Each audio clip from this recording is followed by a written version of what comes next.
Good morning students. अपन class 11 के gravitation chapter के बारे में पढ़ने वाले हैं।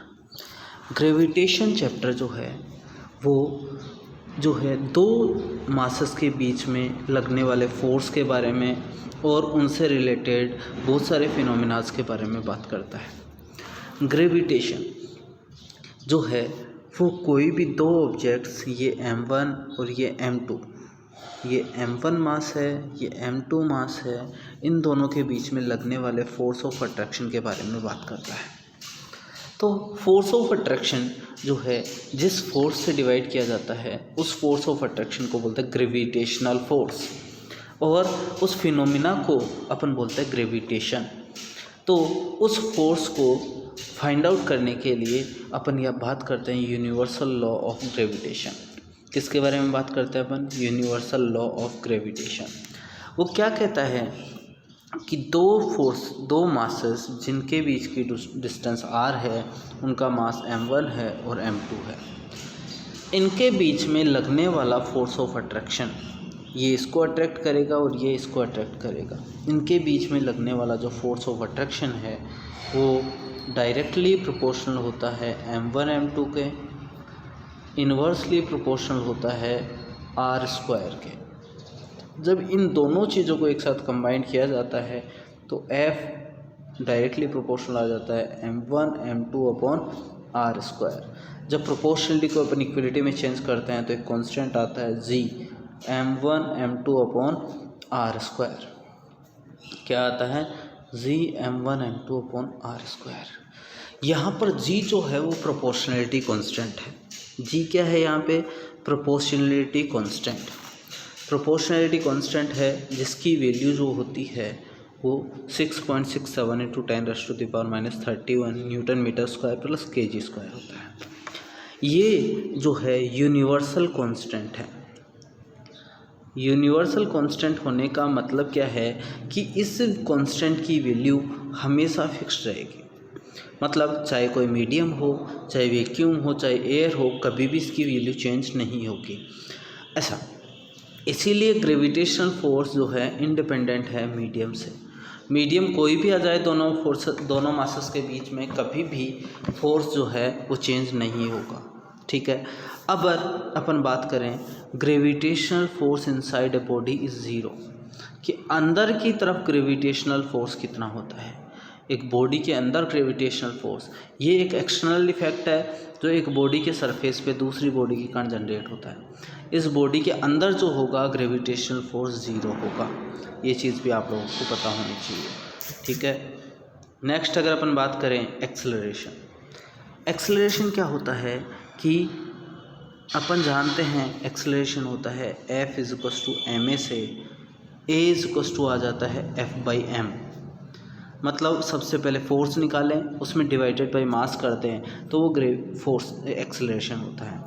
यहाँ पर अगर कहीं पर भी एक कोई भी मास अर्थ के सरफेस पे रखा हुआ है, अर्थ की रेडियस मान लेते हैं r है, कैपिटल R, उसके सरफेस पे एक ऑब्जेक्ट रखा हुआ है स्मॉल m का, ये कैपिटल M मास है, ये जिसको मास ऑफ अर्थ बोल देते हैं। एक्सेलरेशन देखें तो इस ऑब्जेक्ट पे लगने वाला फोर्स कितना होगा? इस ऑब्जेक्ट पे लगने वाला फोर्स होगा g m अपॉन r²। अगर अपन एक्सेलरेशन की बात करें, जो ग्रेविटेशनल एक्सेलरेशन है उसको g से रिप्रेजेंट करते हैं तो g = F/m, divided by m कर देंगे तो m से m क्या हो जाएगा? Cancel out. कितना आंसर आ जाएगा मेरा? gm upon r², gme upon r²। तो ये gme अपॉन r² आया है g F/m, वो आया है gme अपॉन r²। इसकी वैल्यू को अगर कैलकुलेट करते हैं तो वो आता है 9.8 मीटर/सेकंड²। ये वैल्यू जो है वो कहाँ पर होती है?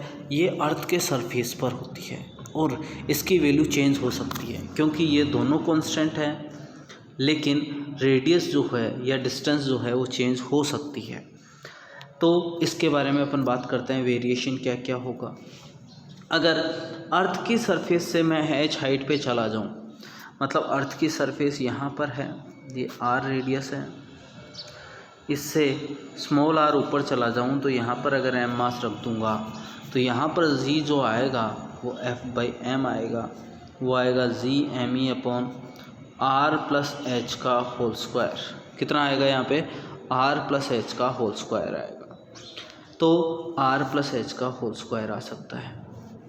अगर मैं इसको g से कंपेयर करूँ तो अपन क्या लिख सकते हैं? g इज इक्वस टू या GH height h is equals to Gm/r square से नीचे डिवाइड भी कर देता हूँ, r स्क्वायर से नीचे ऊपर मल्टीप्लाई भी कर देता हूँ, r स्क्वायर प्लस या r प्लस h का होल स्क्वायर। ये जो Gm/r स्क्वायर है ये तो बन जाएगा g, तो GH कितना आ जाएगा? g r स्क्वायर/r प्लस h का होल स्क्वायर, ये आ जाएगा वैल्यू। ठीक है, r स्क्वायर/r प्लस h का होल स्क्वायर। अगर मैं बाइनोमियल अप्रोक्सीमेशन से देखूं तो g मेरा जो है g एट हाइट h जो है वो g r स्क्वायर, नीचे भी अगर मैं r स्क्वायर कॉमन ले लूँ तो आएगा मेरा 1 प्लस h/r का होल स्क्वायर। ये स्क्वायर से स्क्वायर कैंसिल, 2 ऊपर है माइनस का 2 ऊपर हो जाएगा, तो g 1 प्लस h/r का -2। बाइनोमियल अप्रोक्सीमेशन से अगर अपन इसके बारे में बात करेंगे तो आ जाएगा g 1 माइनस 2h/r, ये जो है वो GH आ जाएगा। ठीक है, डेप्थ में ऐसे कैसे अपन निकाल सकते हैं? तो डेप्थ में क्या हो जाएगा? g 1 minus d/r। अगर कोई बोले g at centre of earth तो वो कितना हो जाएगा? GH 1 minus r/r that is 0। तो at the centre of earth gravitational acceleration कितना हो जाता है? 0 हो जाता है। ठीक है, हर एक परसेंटेज में डिक्रीज़ करें रेडियस में तो with mass constant there is 2% increase in acceleration due to the gravity. Acceleration gravity का 2% इंक्रीज हो जाता है, ऐसा अपन बोलते हैं। ठीक है, वेरिएशन विद लैटिट्यूड, किसके साथ में वेरिएशन देखें? लैटिट्यूड के साथ में। लैटिट्यूड के साथ में वेरिएशन कुछ ऐसा आता है, या रोटेशन के साथ में। जैसे अर्थ है, उसकी ये इक्वेटर है, ये पोल्स हैं, यहाँ पर अगर कोई थीटा डिग्री एंगल पे यहाँ पे कोई मास है तो वो क्या करेगा? यहाँ से रोटेट करेगा। रोटेट करने की वजह से इस पर बाहर की तरफ mv² लगेगा, यहाँ पे एक फोर्स लगेगा, यहाँ पे mg लगेगा, और उसको वैल्यू को अगर अपन कैलकुलेट करेंगे तो ये वाला आंसर मेरा निकलेगा। ठीक है, नेक्स्ट देखें relation between height and depth acceleration का। तो कितना आ जाता है? g 1 minus 2h/r is equals to g 1 minus d/r। तो g से g cancel out, 1 minus 2h/r, इन दोनों को कैलकुलेट करेंगे तो d is equals to 2h आ जाएगा।